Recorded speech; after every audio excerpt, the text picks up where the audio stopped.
Olá, sejam muito bem-vindos ao Contos da Carlota. Eu sou Carla Fachin e hoje eu tenho um único relato. Tá curioso? Fique conosco se tiver coragem. Solta a vinheta.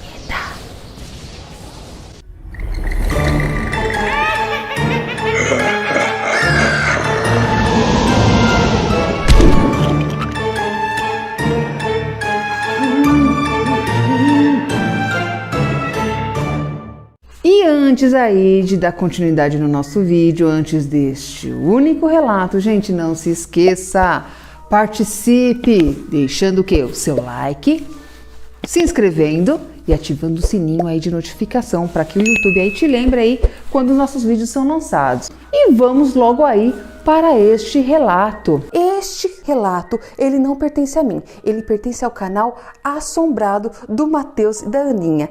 A propósito, um beijo para vocês, Matheus e Aninha, e os dois filhotes lindos que eles têm. Bom, gente, Matheus e Aninha, eles têm um canal Assombrado, já é um canal antigo, do tempo aí que o YouTube aí era puro mato, né? E eles foram lá desbravando. Eu já o sigo desde 2015, este canal. Já sou fã aí de carteirinha, fã número 1 deles. Adoro os relatos que a Aninha traz, que o Matheus traz lá no Jornal Assombrado. São muito legais. Bom, gente, este relato que a Aninha contou é o relato 606. Depois vocês vão lá no canal Assombrado e assiste lá o relato 606. Um relato de um motorista da Uber.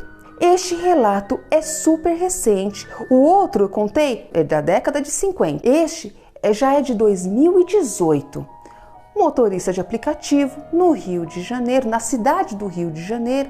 Ele estava com uma passageira e ele deixou lá em São João do Meriti. O celular dele, o aplicativo, começa a apitar, pedindo para que ele fosse pegar um novo passageiro, só que já na Ilha do Governador. Bom, ele foi, já era passado das 10 da noite. Chegando no endereço que o aplicativo mostrava, ele chegou achando tudo muito estranho.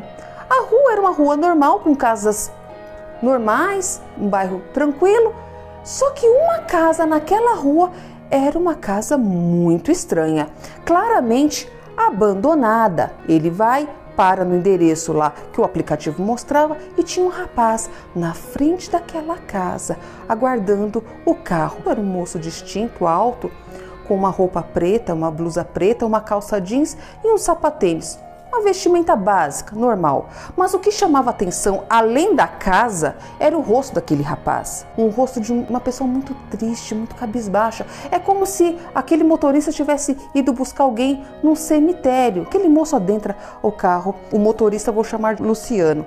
E vou chamar o rapaz que adentrou o carro de Paulo. E Paulo adentra o carro aí do Luciano. Bom, Luciano vendo que Paulo estava com um aspecto muito triste, resolveu aí quebrar o gelo. Motorista de aplicativo novo, em 2018, ofereceu água, bala, docinho, só faltou colocar um tapete vermelho para Paulo entrar no carro. Vocês sabem, né? 2018 era diferente. Hoje, se você chama um carro, se ele aparecer na porta da tua casa, já dê graças a Deus, porque a maioria cancela aí as corridas, né? Luciano começa aí a dirigir seu carro para quebrar o gelo, começa a conversar com o passageiro Paulo. Boa noite, Paulo, tudo bem? Tô vendo que você está um pouquinho triste. Olha, se precisar, pode desabafar sem problema algum. Querendo quebrar o gelo e também curioso para saber por que tanta tristeza. Aí Paulo começa a abrir o coração para Luciano. E começa a falar que havia perdido a mãe para o câncer, não sabia o que ia fazer sem a mãe dele, havia perdido seu emprego, ele acreditava que alguém havia feito um trabalho de amarração na vida dele e o pior de tudo, ele havia descoberto que a sua esposa havia o traído com o pai dele, o pai de Paulo. Luciano dirigindo e pensando, nossa, coitado desse rapaz, né? Quanta desgraça mesmo. Bom, ele estava saindo da Ilha do Governador.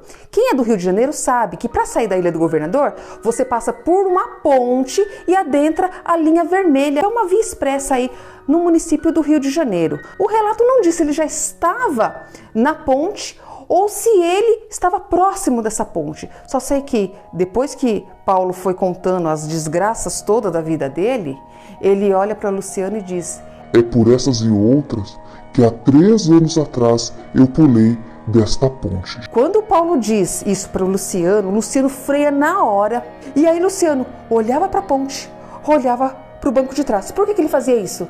Porque na hora que ele olhou para o retrovisor, cadê o Paulo? Cadê o passageiro? Havia sumido instantaneamente. Bugou, a mente de Luciano bugou naquele momento. Ele olhava para a ponte, olhava para trás, não via ninguém. Olhava para a ponte, olhava para trás, olhava para a ponte, e ele ficou naquilo, gente, por muito tempo. Conforme o carro dele parou bruscamente, um trânsito terrível formasse atrás dele.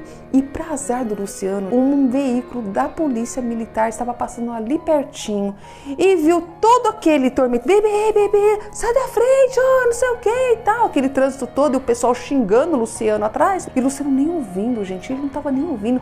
Aquilo foi tão aterrorizante para ele que ele paralisou, literalmente. E um policial vem até ele, pede para ele abaixar o vidro e ele abaixa. Em vez dele dar uma desculpa qualquer pro policial, por que ele havia parado bruscamente, sei lá, passou mal, sei lá, inventasse qualquer história, ele resolveu falar a mais pura verdade. Falou que é um motorista de aplicativo, que havia pego um passageiro e de repente esse passageiro sumiu do banco dele. Você acha mesmo que aquele policial acreditou nele? Ou os demais policiais que estavam na viatura? Levaram ele algemado, levaram ele algemado até a delegacia e fizeram ali um teste toxicológico, né? Foram ver se ele tinha bebido, foram ver se ele tinha utilizado algum entorpecente, algum tóxico. Foram puxar a capivara dele, ver se ele era algum bandidão, se ele era algum traficante. Viram que a ficha dele estava mais limpa que tudo. Só que sabe que horas que foram liberar o moço, gente? Poxa, isso tudo aí não era nem 11 horas da noite. Foram liberar o moço no outro dia, 2 da tarde. Às 2 da tarde, ele vai para casa dele e conta tudo para a esposa dele. A esposa dele acredita no Luciano. Ela disse assim para o Luciano: amor, por que você não volta naquela rua, naquela casa? Você se lembra o endereço? Sim, me lembro. Volta naquela rua, naquela casa estranha. Quem sabe ali você não encontra alguma resposta. Ele: nossa, mulher, boa ideia. Vamos comigo? Vamos. E foram para aquela rua, até aquela casa. E realmente, gente, se à noite aquela casa era estranha, de dia, meu Deus do céu, era literalmente uma casa abandonada, caindo aos pedaços, caindo no reboco, pintura velha.